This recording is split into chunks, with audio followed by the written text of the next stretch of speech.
Muy buenos días a todos. Mucho gusto. Mi nombre es Juan Fontalvo Huelvas. Soy biólogo por la Universidad de Sucre en Colombia y licenciado en biología por la Universidad Veracruzana en México. Y actualmente estoy desarrollando los estudios de maestría en la misma Universidad Veracruzana, la maestría en gestión ambiental para la sustentabilidad, donde he empezado a tener cierta afinidad por los temas agrícolas y por ello en esta oportunidad quiero presentarles este tema que a mí me parece muy importante, muy interesante, y justo cuando Ronald me dijo que compartiera un poco de prácticas ancestrales indígenas de México, México no se puede quedar por fuera, ¿verdad? Porque hay toda una riqueza cultural, étnica y demás, eh, que es todo un legado, ¿no? Aquí en Mesoamérica. Bien, con esa pequeña introducción, esa apertura, les traigo aquí el contenido de lo que vamos a abordar en esta ocasión. Un poco de historia para contextualizar y vamos a hablar de dos tipos de prácticas agrícolas tradicionales o ancestrales del México antiguo: las chinampas y la milpa. Las chinampas muy vinculadas con los aztecas y la milpa muy vinculada con los mayas. Y para finalizar, vamos a hablar un poquito nada más acerca de algunos rituales y prácticas asociadas a los mayas para el cultivo del maíz. Bien, bien, para empezar es necesario poner esta línea de tiempo, un poco de historia, desde la agricultura prehispánica hasta la Revolución Verde. ¿Qué pasaba en la agricultura prehispánica? Pues la agricultura prehispánica, desarrollada por diferentes etnias mesoamericanas, principales de ellas hay que mencionar, nunca dejar por fuera la cultura popoloca, la cual jugó un papel importantísimo en la agricultura, eh, y fueron quienes domesticaron la mayor cantidad de plantas y animales para la alimentación, los popolocas. Posteriormente los toltecas también, otra etnia que fue surgiendo, y a raíz de eso pues estuvo en el centro de México los olmecas, los totonacas, los zapotecas, los mayas, en fin, un grupo bastante complejo de etnias que estuvieron ahí participando y apoyando lo que fue la agricultura prehispánica. Usaban herramientas tradicionales, rudimentarias, como la coa, que era un palo con extremo puntiagudo, y era lo que usaban ellos para cultivar, ¿no? Era muy, muy tradicional. Eh, en esa agricultura prehispánica se caracterizó por ser una agricultura biointensiva, es decir, cultivaban de muchas cosas en pequeños espacios y tenían la intención de abastecer el autoconsumo. Era para el autoconsumo esa agricultura. Y luego, eh, posteriormente, ese tipo de agricultura, en ocasiones sí se desarrollaba un poco más lo que sobraba después de consumir los propios alimentos, se usaba para el intercambio con otras culturas, con otras etnias, con otros grupos, con otras familias. Era la moneda, los alimentos en ese momento. Bien, Luego, con la llegada de los españoles, la conquista, que fue entre 1492 y 1600, se adoptaron unas nuevas herramientas y nuevos cultivos. Por ejemplo, los españoles aportaron lo que fue, bueno, cabe decir, la agricultura prehispánica. Cultivaba yuca, camote, jícama, chile, amaranto, aguacate, calabaza, izote, flor de izote, nopal, ciruela, maguey, entre otros tipos de plantas nativas de las Américas. Sin embargo, con la llegada de los españoles y la conquista, estos trajeron el arroz, el centeno, la avena, el trigo, la cebada, la caña de azúcar, el café árabe y algunos frutales como la naranja, el limón, las uvas, la manzana, el olivo y, por ejemplo, la agricultura prehispánica estaba acostumbrada, por ejemplo, a amarrar cosas con maguey, con las fibras del maguey, ¿no? Pero los españoles trajeron eh, el lino y el cáñamo. Entre otras cosas, con la conquista también se trajeron algunas herramientas como el arado egipcio, lo trajeron los españoles, el zapapico, el asadón y todo ese tipo de herramientas que le fueron dando a la agricultura un poco más de tecnicismo, un poco más de herramientas que facilitaban un poco las tareas agrícolas, ¿no? Bien, y empezaron a usar los animales para la tracción, para el arado y otro tipo de prácticas. Este tipo de evento social, como fue la conquista, hizo que se expandiera el territorio agrícola, que se incrementara. ¿Por qué?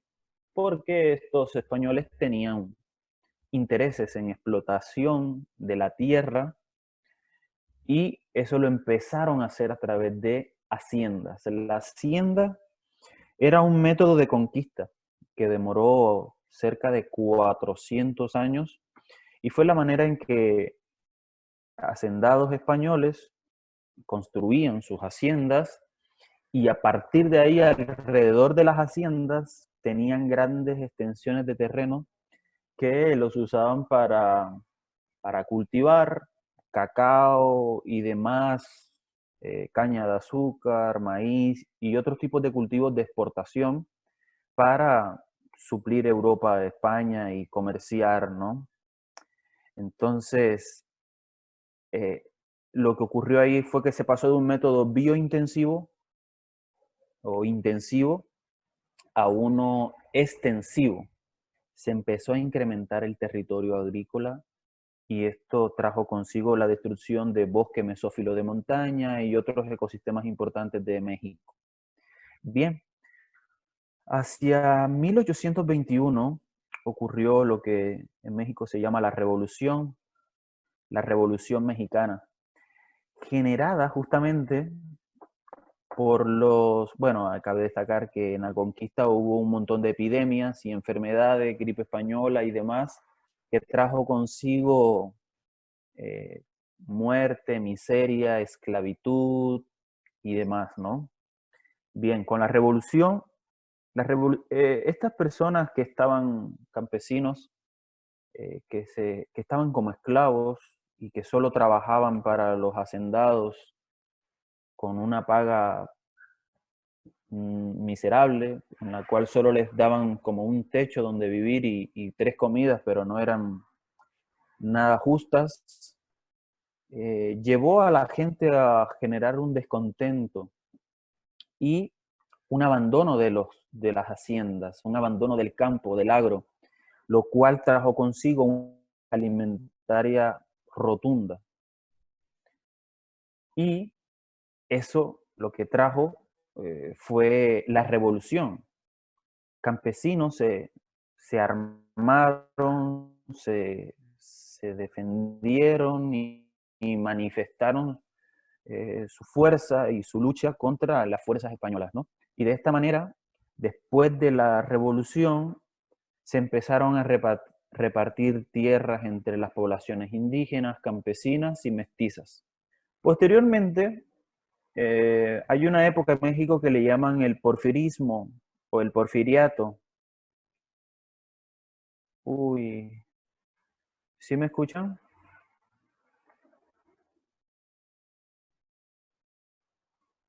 Sí, bueno, yo sí, Juan, sí lo escucho bien.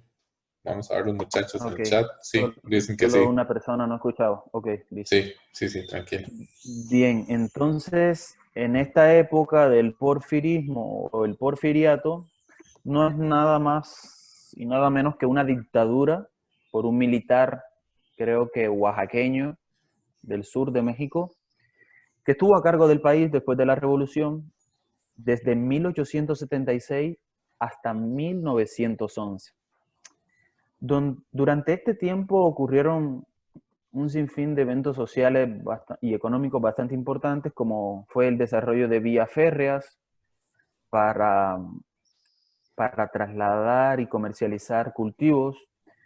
Se comenzó a hablar de una agricultura de exportación, además de extensiva, como lo trajo la conquista, ahora de exportación, más calificada para satisfacer necesidades del mercado extranjero, mundial. Y ocurrió con esto, esta dictadura fue bastante cruel. Despojaron a campesinos de sus tierras, empezó a haber un desabasto interno porque todo lo que se cultivaba era para exportar, muy poco para quedar en el país y alimentar a las personas, por lo tanto empezó a haber desabasto y se empezó a desarrollar algo que se convirtió en el movimiento maderista de Madero, este personaje importante en la revolución, en la segunda revolución mexicana, y del movimiento zapatista por Emiliano Zapata, que era jefe de los campesinos o lideraba la lucha de los campesinos, y los campesinos empezaron a armar nuevamente para, para tratar de tumbar a Porfirio Díaz. Porfirio Díaz fue un dictador que además vendió muchas tierras del norte con Estados Unidos y esto fue de mucho descontento para el pueblo, ¿no? También otra vez estaban pasando hambre, crisis alimentaria, entonces hubo revolución, Porfirio se quiso lanzar una última vez a presidente, pero, pero la gente no lo dejó y tuvo que irse del país a Francia y para nunca más volver. Bien, y otro evento bastante importante que es necesario mencionar, más reciente, 1943, la Revolución Verde. Después de la Segunda Guerra Mundial, o ahí después de la Revolución Industrial, vinieron montones de maquinarias que industrializaron la agricultura en México, así como en otros países del mundo. Mucho uso de agroquímicos, fortalecimiento de los métodos extensivos, es decir, agricultura a gran escala, mucho monocultivo, selección genética de especies, de variedades, para fortalecer la producción y obviamente ya las herramientas, aquellas que les había mencionado de la agricultura prehispánica, quedaron atrás, quedaron borradas.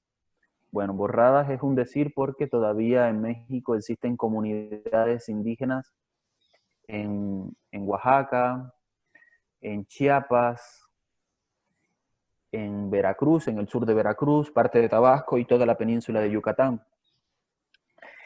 Entonces, aquí podemos ver toda una línea de tiempo bastante importante, ¿no? Yo no soy el mejor para contar de historia de México, pero me he estudiado esto un poquito para traérselos a ustedes y contextualizarlos un poco.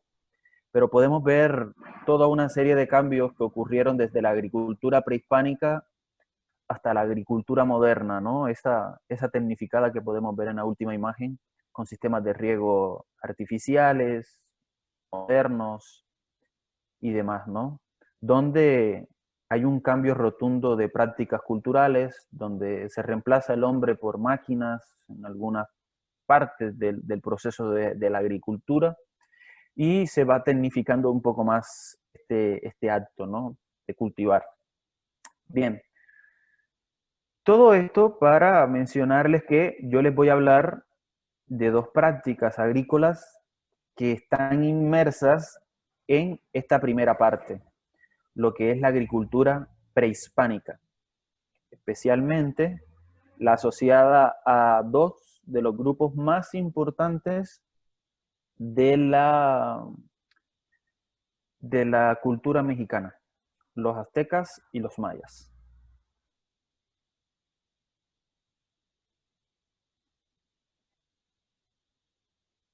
Bien, lo primero, el primer tema se llama las chinampas. ¿Qué son las chinampas? Bien, las chinampas son una serie de estructura o ingeniería asociada al agua desarrollada por los aztecas. Los aztecas pues fue un pueblo mesoamericano en la zona central de México y su imperio floreció entre los años 1428 y 1519, ¿no?, cerca de 100 años. Este grupo azteca se dice que llegó tarde al Valle de México porque ya estaban ahí posicionados otros grupos indígenas, toltecas y popolucas y demás. Bien, entonces, como ellos llegaron tarde al Valle de México, al Valle Central de México, toda la parte terrestre ya estaba ocupada por mercaderías, ciudades de otras etnias. Y este grupo azteca, considerado nómada y cazadores, mercenarios, guerreros, no hallaba lugar, no les querían rentar espacio, no los querían acomodar, y les tocó, por necesidad, por llegar tarde, tuvieron que conformarse con vivir en islas del lago de Texcoco.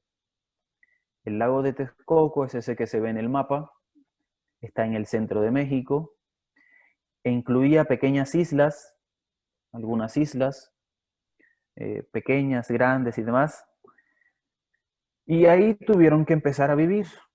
Aquí está el valle de Teotihuacán, donde están las pirámides del Sol y la Luna.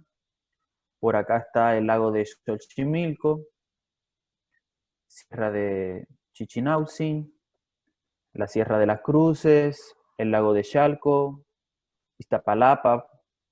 Bien, en fin, la Ciudad de México queda aquí. Y eh, empezaron a vivir en islas, estos aztecas. Pero las necesidades alimenticias y demográficas los llevó a construir islas artificiales. Y estas islas artificiales son lo que hoy se llama chinampas. Pero, ¿qué son las chinampas?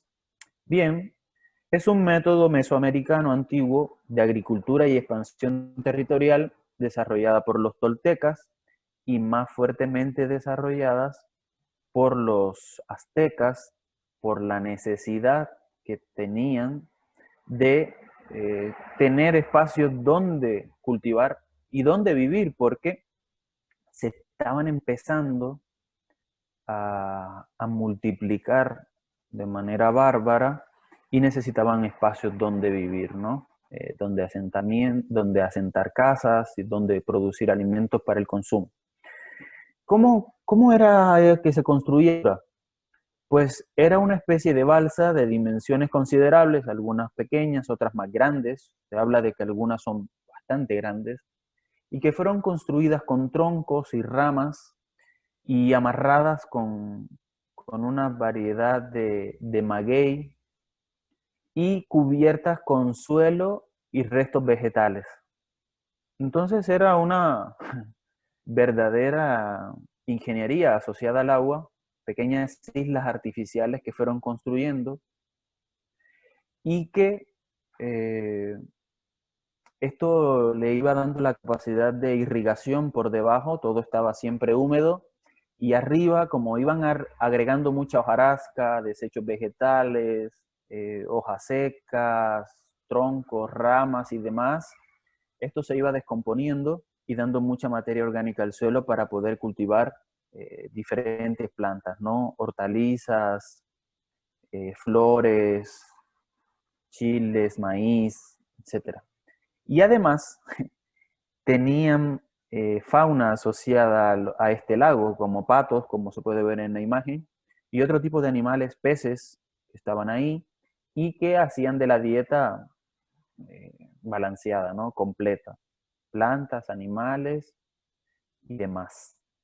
¿Dónde se desarrolló esto? Pues en lagos y lagunas del Valle de México, en el lago de Texcoco, de Xochimilco, de Chalco, y que toda esa gran metrópolis que se empezó a construir de isla artificial fue a lo que se le llama Tenochtitlan o Tenochtitlán, que es la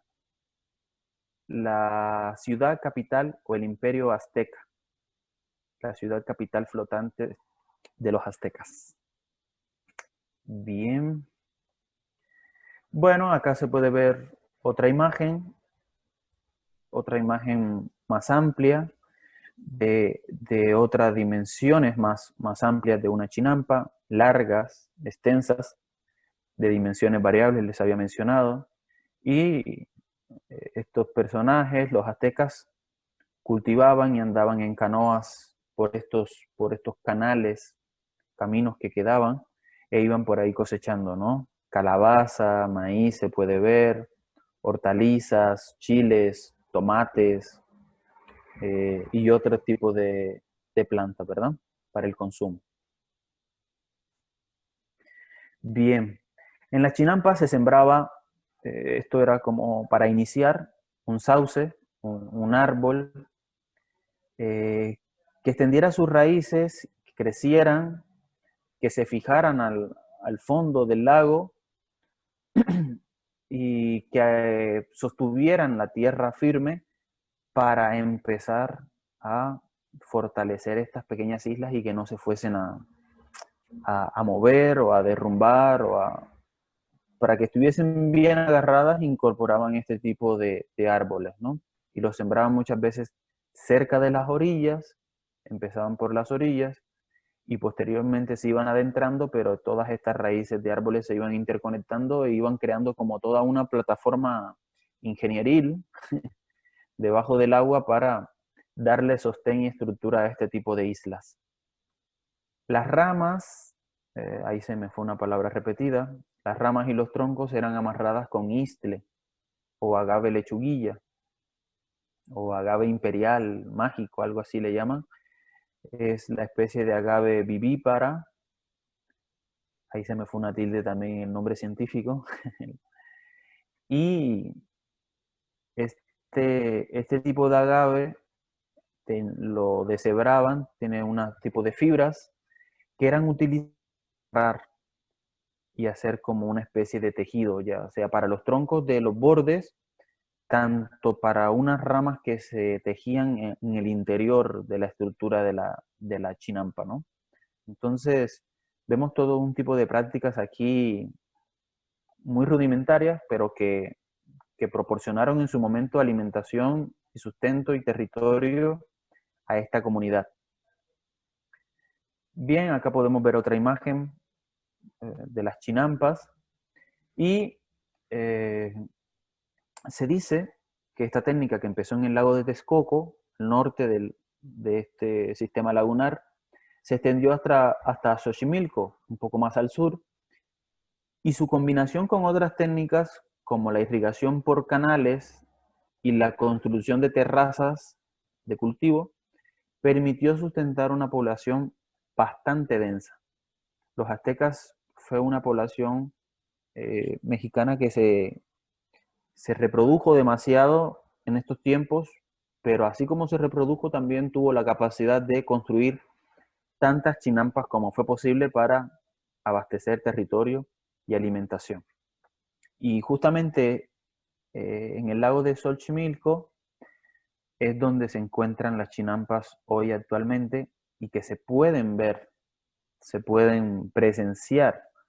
Actualmente hay más de 20.900 chinampas que ocupan entre algo así como 7.534 hectáreas de la delegación Xochimilco, Tláhuac y Milpa Alta en el centro de México. Son chinampas y cultivos que ustedes pueden ver si en alguna ocasión tienen la oportunidad de ir a México. Hay paseos por esos canales en canoas, bastante típico es eso de ir a Xochimilco y ver las chinampas. Bien, ¿qué se cultivaban las chinampas? Como se había mencionado, calabaza, frijol, maíz y otros vegetales y flores, ¿no? Es lo básico de la alimentación azteca. Este tipo de chinampas o cultivos son patrimonio cultural de la Ciudad de México y del mundo. Son patrimonio declarado por la UNESCO y se mantiene su resguardo porque es un legado para hoy, ¿no? Es una estructura diseñada con mucho ingenio, partiendo de la necesidad de las personas de su momento y que los llevó pues a poder producir de manera biointensiva alimentos para el autoabastecimiento. Bien, eh, ¿alguna pregunta hasta aquí? Porque ya vamos a pasar a la siguiente. Podemos hacer aquí preguntas si gustan, comentarios, sugerencias. ¿Alguna pregunta, muchachos y muchachas? Bueno, tal vez reforzar el término biointensivo, Juan, que lo preguntaron por ahí. Ok, sí. Bueno, el método biointensivo se trata básicamente de cultivar en pequeños espacios muchas plantas. Es un método de siembra cercana, se le llama también. Siembra cercana, creo que es más conocido. Entonces, se trata básicamente de eso, ¿no? De cultivar en pequeños espacios muchas hortalizas de manera intensiva, esto para favorecer lo que es la competencia entre las plantas y que crezcan como que mucho más rápido y poder obtenerlas fácilmente. Nosotros lo practicamos ahí en el huerto en biología con las lechugas. Las ponemos muy juntas, varias, y se dan bastante bien. Ok, buenísimo. Pregunta Gretel, que ¿qué es el maguey? El maguey es un agave, una especie de agave, eh, una especie de agave que se usaba mucho, se usa todavía bastante. Es una especie de agave que se usaba para las fibras, para amarrar, pero también es a partir de la cual se saca el pulque, esa bebida tradicional mexicana, el tequila, todas esas se sacan del maguey. Sí, es una especie de agave. ¿Verdad? Entonces, para que lo tengan claro. Y trajineras, reforzar el concepto nada más. Trajineras. O no sé, Estaba, estaba ahí en la diapositiva. Es un tipo de embarcación de fondo plano en las que se dan los recorridos por ahí por las chinampas en el lago. Trajinera o canoas. Ok, perfecto. Sí, Creo que esas son son los términos. las tres consultas que tienen los chicos por medio del chat. No sé si tienen alguna otra, muchachos. Si no, seguimos con la charla de Juan. Ok, entonces continuamos.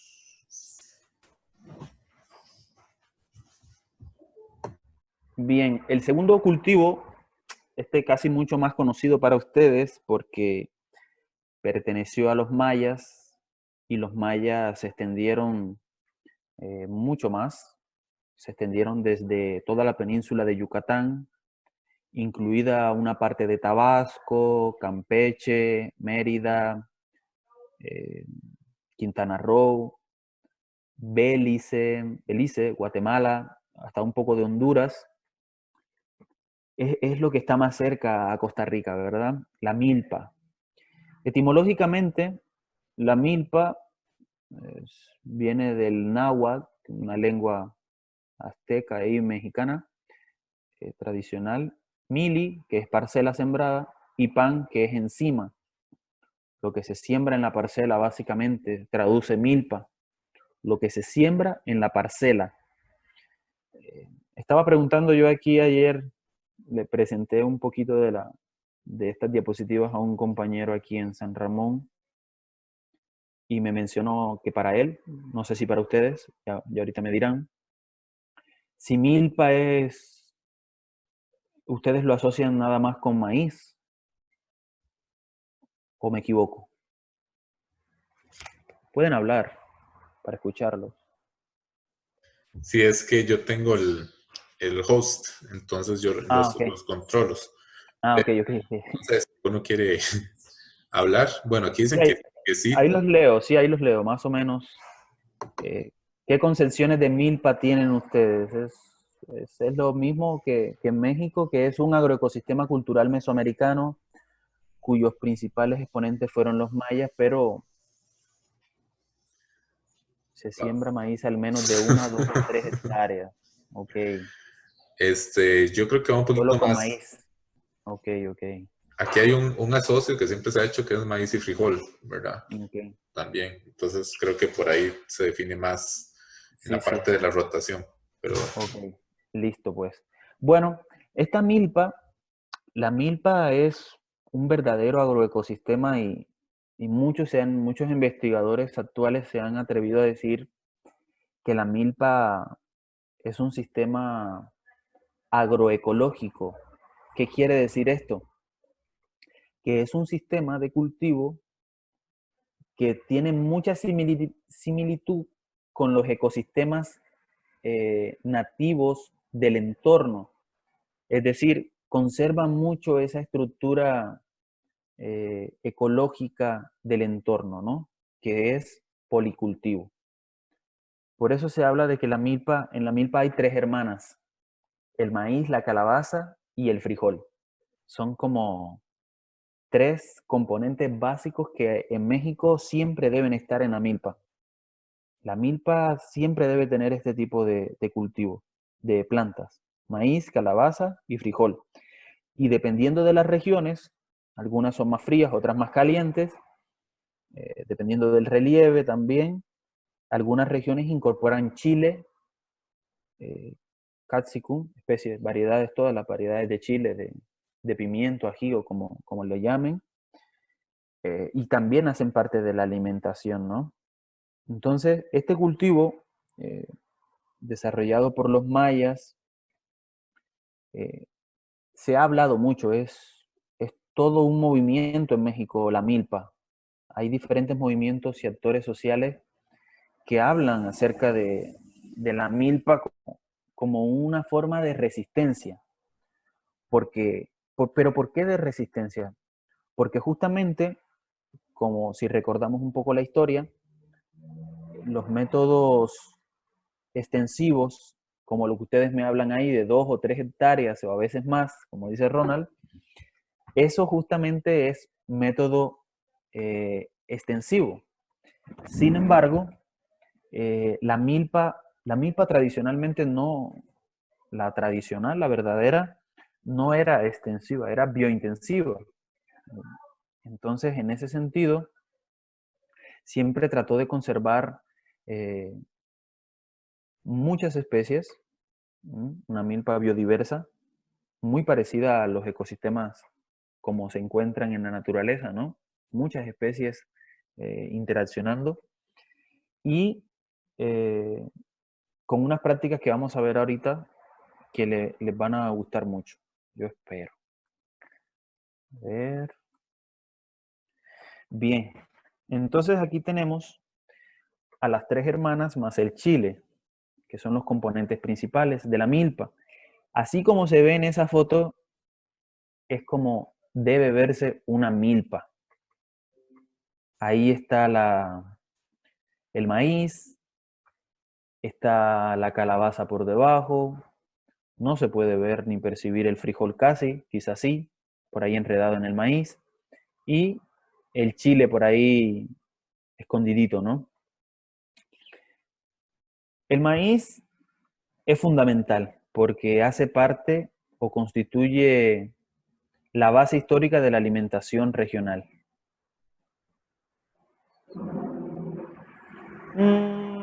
Una huerta, sí, una huerta pudiera ser, llamársele, eh, pero básicamente esta milpa está compuesta por estas tres variedades más el chile.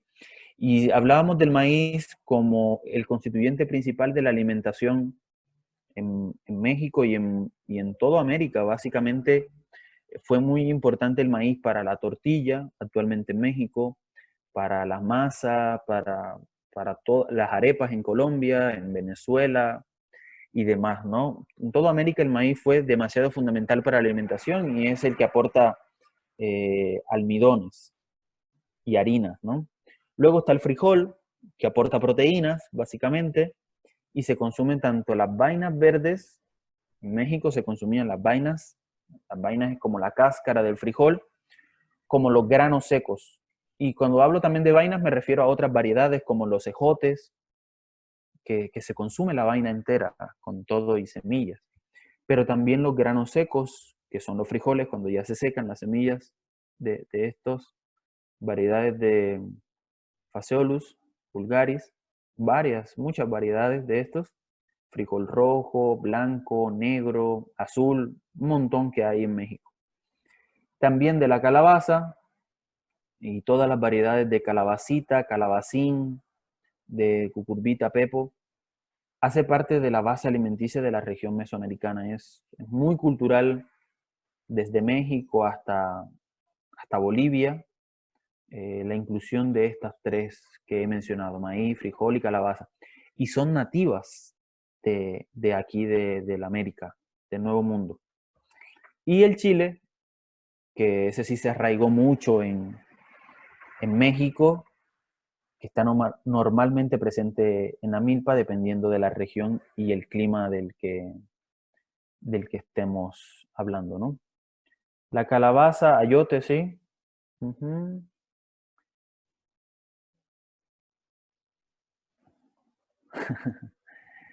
Muy bien. Vamos con esta siguiente presentación que nos muestra algo bastante importante. Se dice que la milpa es el reflejo de los conocimientos ancestrales, tradicionales de los mayas, más la tecnología y las prácticas agrícolas apropiadas para obtener de la tierra los productos necesarios para satisfacer las necesidades básicas alimentarias de la familia campesina. Y sí, muchas familias todavía lo tienen como un sistema de producción de traspatio casero en muchas familias campesinas y de aquí se alimentan todo el año.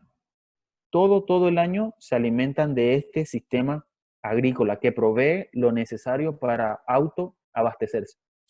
Y esto nos brinda muchos conocimientos si en tiempos de necesidad queremos obtener nuestros propios alimentos, ¿qué debemos sembrar? Y esa es una pregunta que nos hacíamos con Ronald cuando estábamos ideando unos pasos para hablar sobre nuestro huerto en casa. ¿Qué es lo que debemos sembrar? Pues lo que nos dé alimentación, pero también lo que sea culturalmente aceptable. Para México, esto es lo que es culturalmente más cercano a la alimentación. Maíz para las tortillas, chile para acompañar, frijol para acompañar la tortilla, calabaza, fuente de vitaminas. La flor de la calabaza se come en empanadas en México.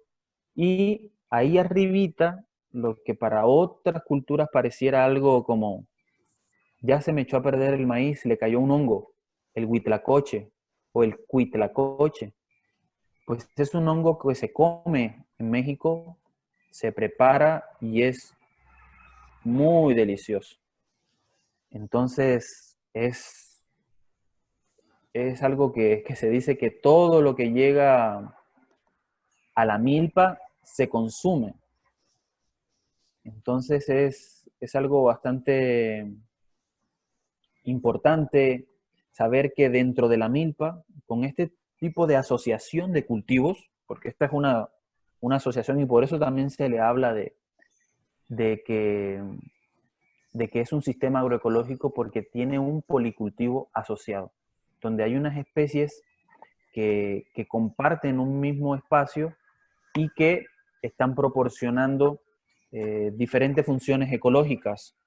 Por ejemplo, en este sistema, las raíces ocupan 3 niveles del perfil de suelo. ¿Ya? La calabaza y las arbences funcionan como cobertura del suelo y mantienen la humedad, eh, no permiten que crezcan arbences no comestibles, sino que crezcan otro tipo de plantas que pueden ser utilizadas y que ahorita más adelante les voy a comentar cuáles. El frijol se enreda en el maíz, la calabaza se extiende sobre el suelo, dando cobertura, es un cultivo de cobertura, pero que además proporciona alimentos. El frijol fija el nitrógeno que el maíz necesita y se habla de que aquí en este sistema milpa hay un aprovechamiento integral de los recursos minerales del suelo. Entonces, también les decía que las raíces de la milpa eh, ocupan diferentes niveles u horizontes del suelo, lo que da mayor estabilidad. El frijol se extiende demasiado, más profundo, y la calabaza y el maíz se quedan a intermedias en el perfil de suelo y esto da una estabilidad bastante importante. Bien. ¿Cómo se prepara la milpa? Es un proceso bastante importante mediante el proceso denominado roza, tumba y quema. Y esto es quizás uno de los aspectos más cuestionados de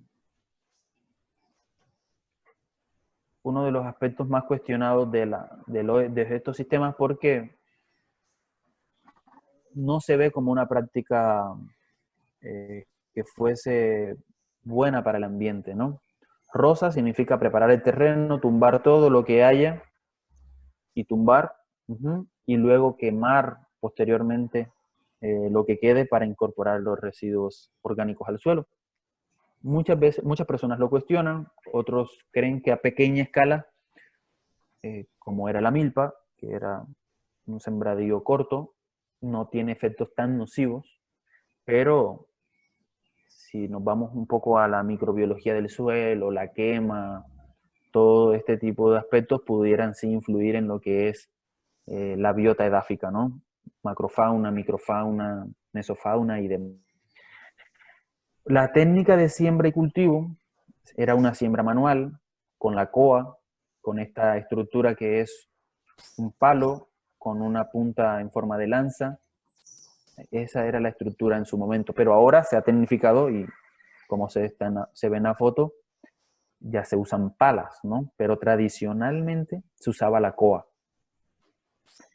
Con mezclas de semillas desarrolladas a partir de experiencias empíricas, ahí muy en casa, sin ningún tecnicismo ni demás.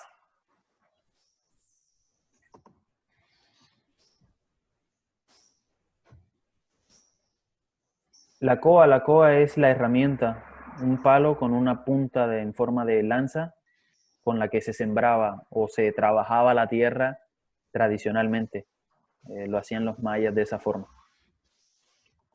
Bien, y la tecnología agrícola se habla de que en la milpa ha ido evolucionando y adaptándose constante los tiempos, ¿no? Pasaron de la coa, o formas manuales, rudimentarias, a las palas y otro tipo de estructuras como el asadón, eh, muy, muy de nuestros tiempos, ¿verdad? Y que tiene cierta influencia de los españoles y de otras culturas que han ido incorporando herramientas, ¿no? Bien.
Juan, no estamos escuchando nada.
Ya ahora sí se escuchó algo. ¿Me escucha? Hola, hola. Ahora sí. Listo. Sí, tal vez de la diapositiva 14, que la volvás Ok. a mencionar, por favor, Ahí porque otra vez. ahí se Listo. cortó la comunicación. Ok, listo. ¿Me escuchan? Sí, sí, ¿verdad? Yo sí, claramente. Listo, Bueno, perfecto. sí, los muchachos están diciendo que sí. Perfecto, listo. Bueno, entonces, en la milpa llegan plantas que crecen de forma espontánea, plantas y otros tipos de organismos como animales y hongos, ¿no? Entonces, a estas plantas espontáneas, a estas tres primeras, que son las principales que siempre van en la milpa, crecen, bueno, dependiendo de la región, otras son más de la península de Yucatán, otras más de Oaxaca y Chiapas y otras más del Estado de México, como el alache. Se les considera quelites o plantas espontáneas y fortalecen la alimentación maya. La chaya se hace en agua o se hace con huevos y sabe. El alache es como un estilo de pasote y se usa ahí para condimentar. Igual el chepil se usa también en alimentación y vemos que va fortaleciendo este agroecosistema con una variedad de plantas. Ya veíamos que, por ejemplo, teníamos el maíz, una poácea, eh, el, tenemos la calabaza, una cucurbitácea, tenemos el frijol, una fabácea, el chile, una solanácea, y aquí vamos agregando otras familias de plantas, la euforbiácea, malvácea, y se va haciendo un agroecosistema bastante diverso.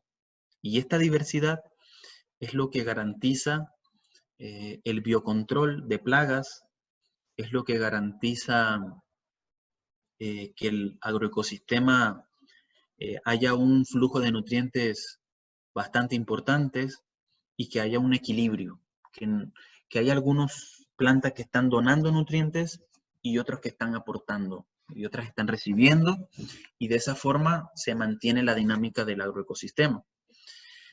El hongo, el huitlacoche, del orden Ustilaginales, y también las plagas que pueden llegar a la milpa, como los chapulines, también son consumidos actualmente todavía en México. Entonces, vemos que la milpa es muy bondadosa porque te da de todo, ¿no? Te da de diferentes variedades, condimentos.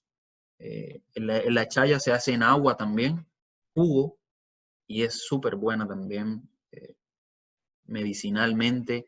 Y otro tipo de plantas como la hierbabuena, la verdolaga, eh, crecen de forma espontánea en la milpa y ayudan mucho o ayudaron mucho en su tiempo a las comunidades indígenas a sobrevivir. Juan, tal vez explicarles un poquito esas palabras de familias, porque es que los chicos no son de biología ni de agronomía, ¿verdad? Ah, ok, ok, ok, Ellos ok. son de distintas carreras. Ah, ok.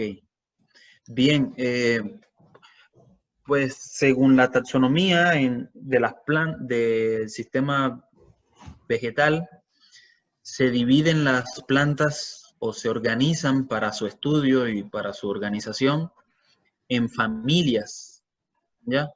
Entonces, una manera de estudiarlas es conocer cada una de las familias y pues hay familias representativas, ¿no? Nosotros nos alimentamos mucho de las fabáceas.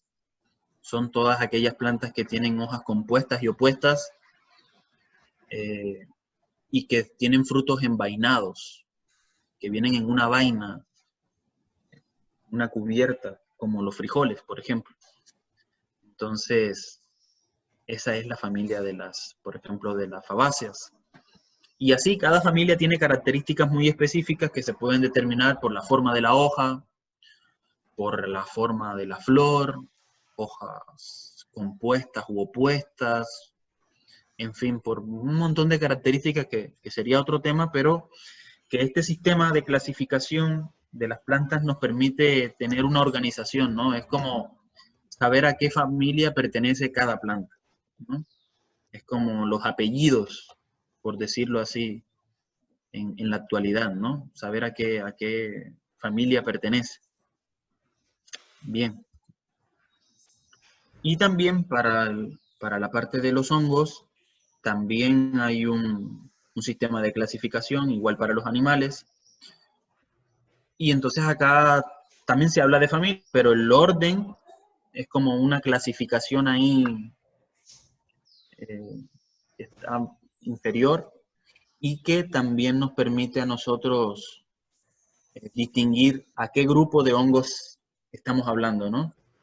Igual, la clase insecta, dentro del orden Orthoptera, se encuentran los chapulines, ¿no? Que son los saltamontes. Es una variedad de insectos.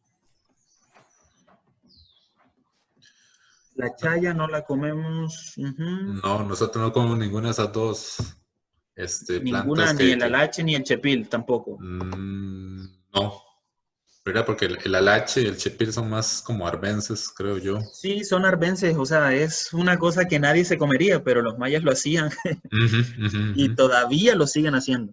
Y Dice, los chapulines, sí, mucho menos, Brayita. la gente mucho menos le da mucho asco comerse unos grillos, pero saben muy buenos, déjenme decirles. Sí, no, yo los he probado y son bastante buenos. De hecho, aquí en biología, en el Museo de Insectos, en la UCR, en San José, Sí, ahí hay gente que ya los está vendiendo.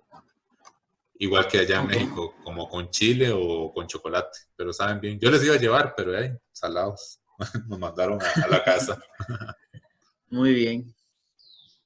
Ok, ok, ok. Bueno, continuamos por acá.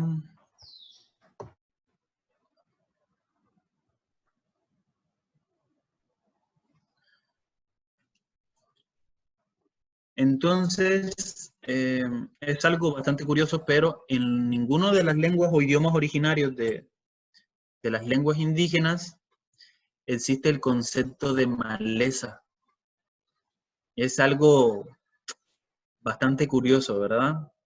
Nosotros somos los quienes nos hemos adoptado ese nombre para referirnos a las arbences, a todo lo que crece de forma espontánea.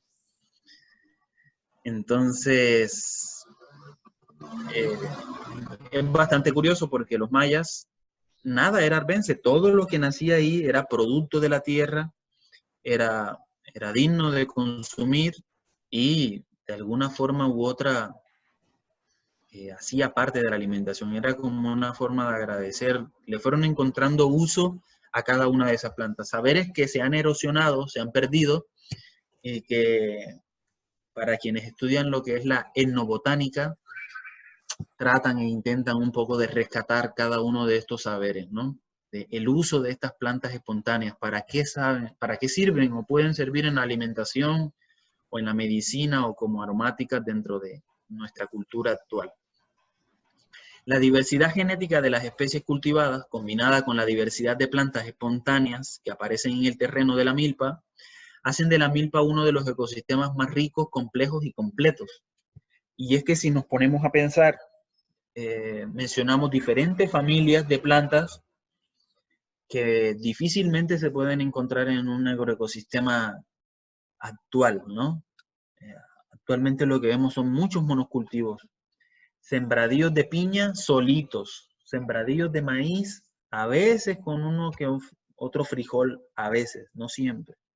Cafetales, a veces hectáreas de cafetales solos, a veces con plátano o con otro tipo de plantas, ¿no?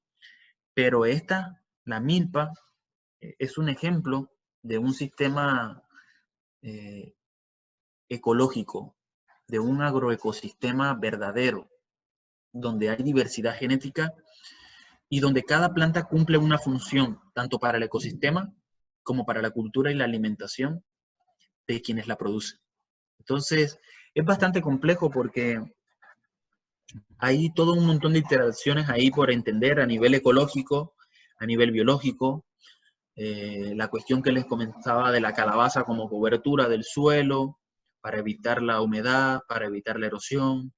Estos tres sistemas de raíces principales que ocupan diferentes horizontes del suelo y que dan sostén y agarran el suelo para mantenerlo a estructura, es bastante importante y se logra con asociaciones de cultivos justamente. También la milpa se daba lo que es la rotación de cultivos, iban colocando ahí otro tipo de planta de cobertura, otro tipo de calabaza, otro tipo de frijol y ejotes, y eso va dando una dinámica bastante importante, ¿no? Bien, y entonces aquí les vamos a hablar un poco acerca de las tres hermanas y la seguridad alimentaria. La seguridad alimentaria es un concepto muy importante y moderno, y es que cada una de las personas, sin importar la edad, el sexo o origen étnico, puedan tener acceso suficiente en calidad y cantidad a alimentos nutritivos, saludables para su alimentación. Básicamente es eso. Y en ese caso, si nosotros vemos los componentes nutricionales de estas tres hermanas, del maíz, el frijol y la calabaza, encontramos el maíz, ¿no? Base de la alimentación mesoamericana, es rico en vitaminas del grupo B, B1, B3 principalmente, fósforo, magnesio, rebaja el colesterol, a la vez que aporta energía por el almidón y los carbohidratos, ¿no?, presentes ahí en él.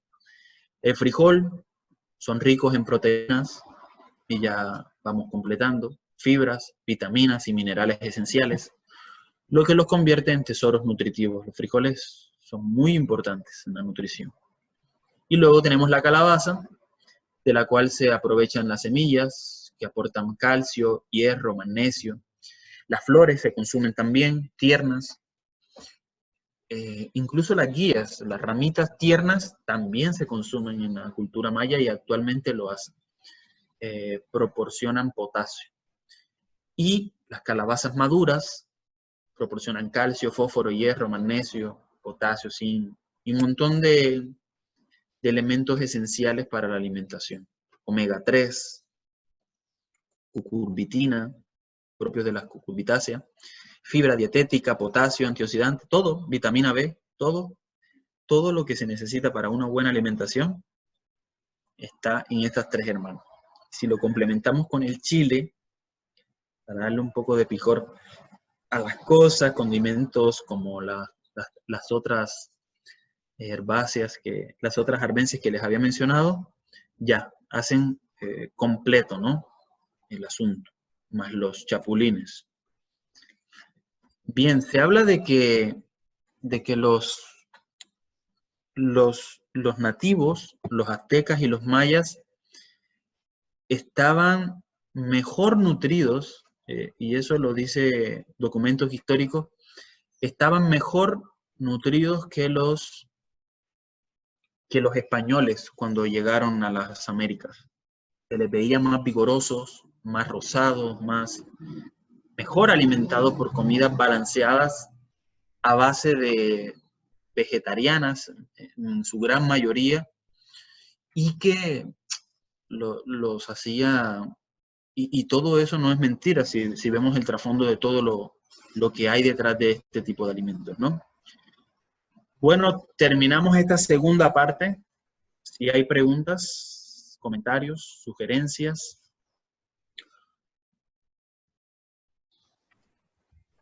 A ver, chicos, ¿alguna pregunta, comentario o sugerencia hacia Juan?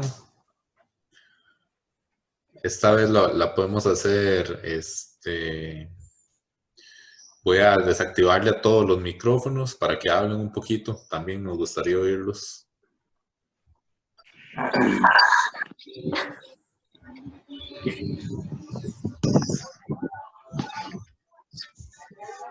¿Alguna pregunta? Nada. Vamos a ver, entonces, ¿cuáles las tres hermanas que habló Juan? Maíz, frijoles y calabaza. Más el chile. Ok, muy bien.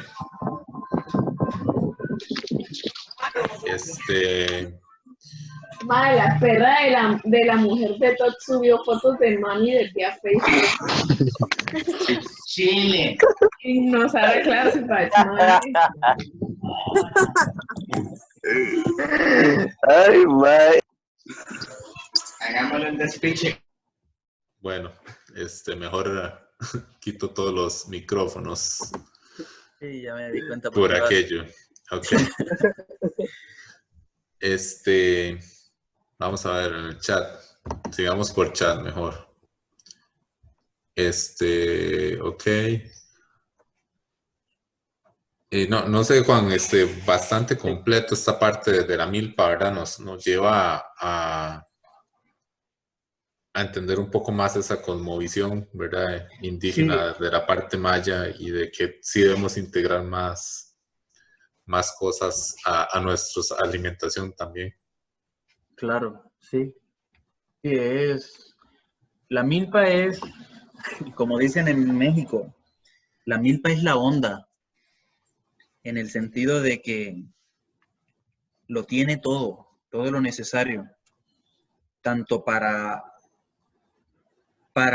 funcionar ecológicamente al interior de sí misma, tanto para nutrir a las personas de una alimentación balanceada, pues.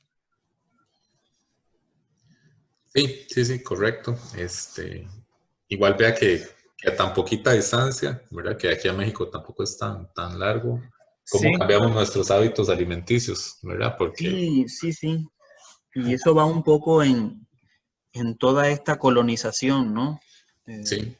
También en lo que nos bombardean hoy las noticias, la propaganda, la publicidad, nos han llevado a otro tipo de alimentación que no hace parte de nuestra cultura originaria.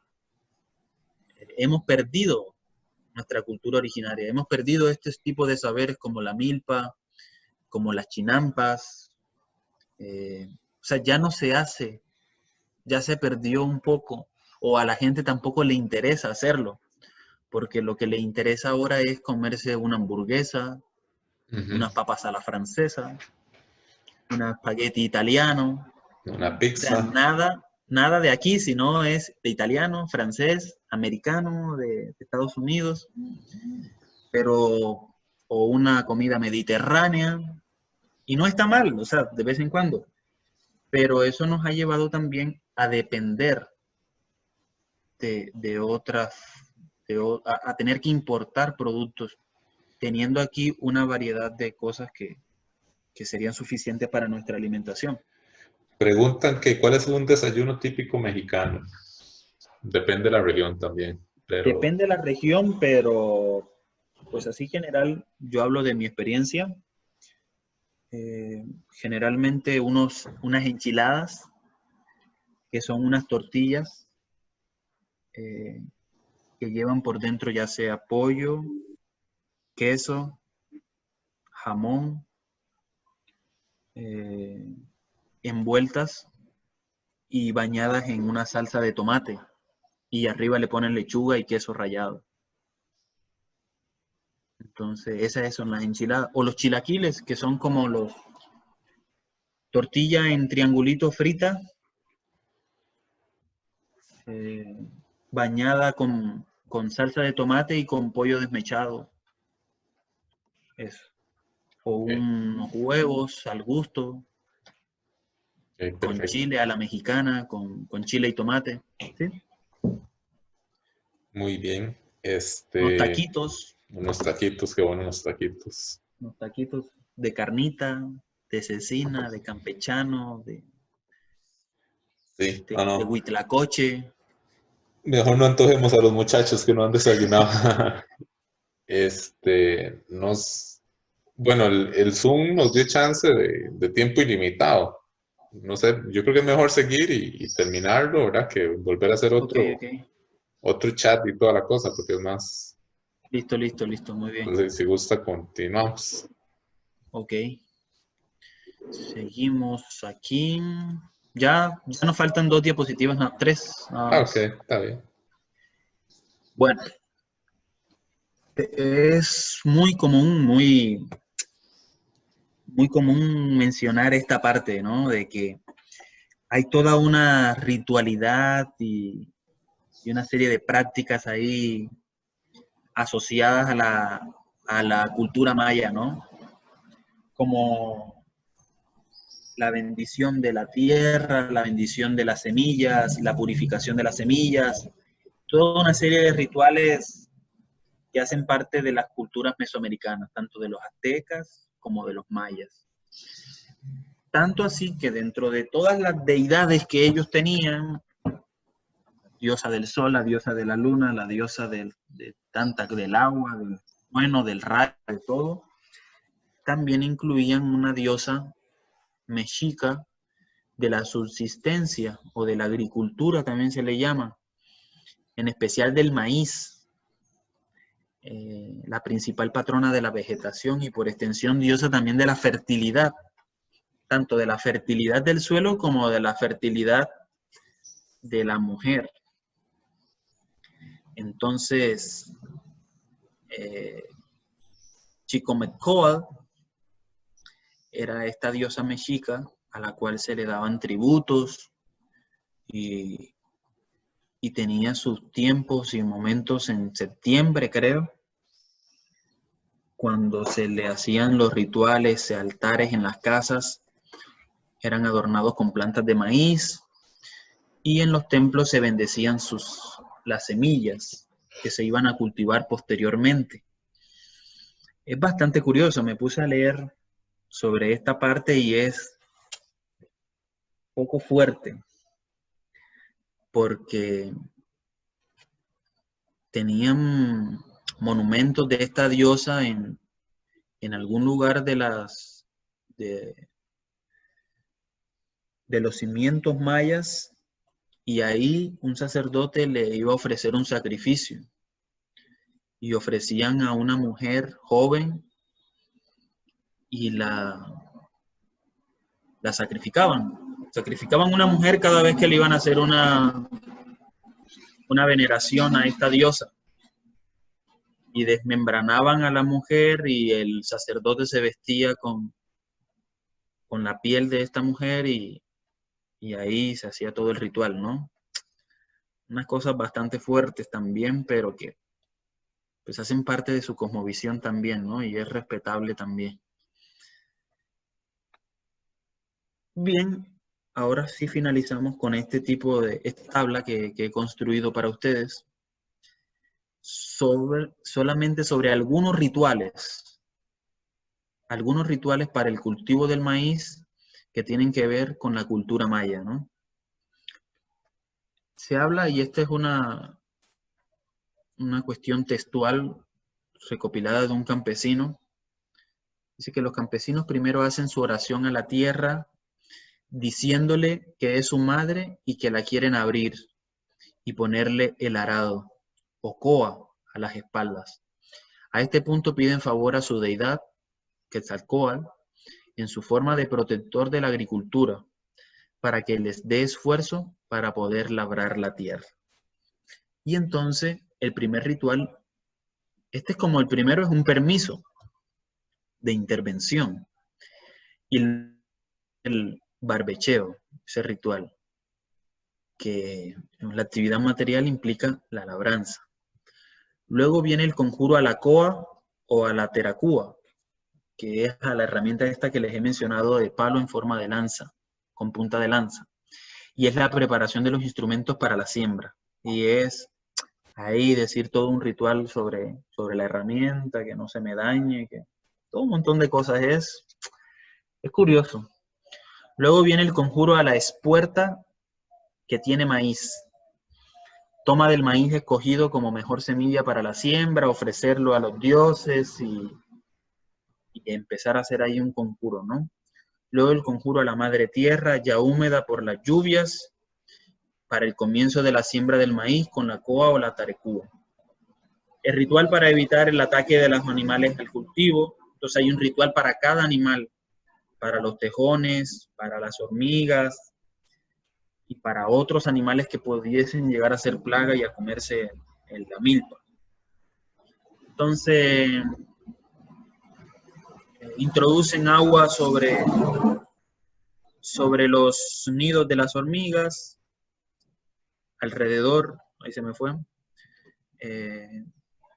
Incluyen también tabaco, o si algún tejón dañó una planta de maíz, la cortan y la queman. Son una serie de prácticas y rituales que tienen ahí importantes. Luego está la fiesta del Tlaxquitli, oración en los Teteli, honra a la deidad del Xutecutli, y es que ya cuando cosechaban, pasaban los elotes y derramaban un poco de pulque, esta bebida sacada del maguey, delante del fuego, ¿no? Una forma de agradecimiento. Pero dentro de todas estas 6 que yo considero las principales, que es desde la labranza, preparación del terreno, hasta la cosecha, intermedios, incluso creo que hay algunas posteriores también. Hay otro montón de rituales que todavía la cultura maya los he presenciado en Chiapas y cerca de la zona de Cancún, por Chichén Itzá.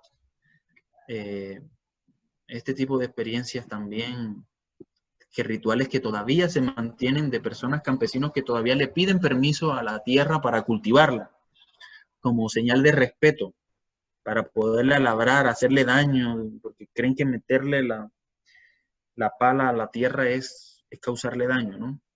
Para más información sobre estos aspectos de rituales, que está bastante interesante leerlos porque da una cosmovisión del respeto que tenían estos pueblos por la naturaleza.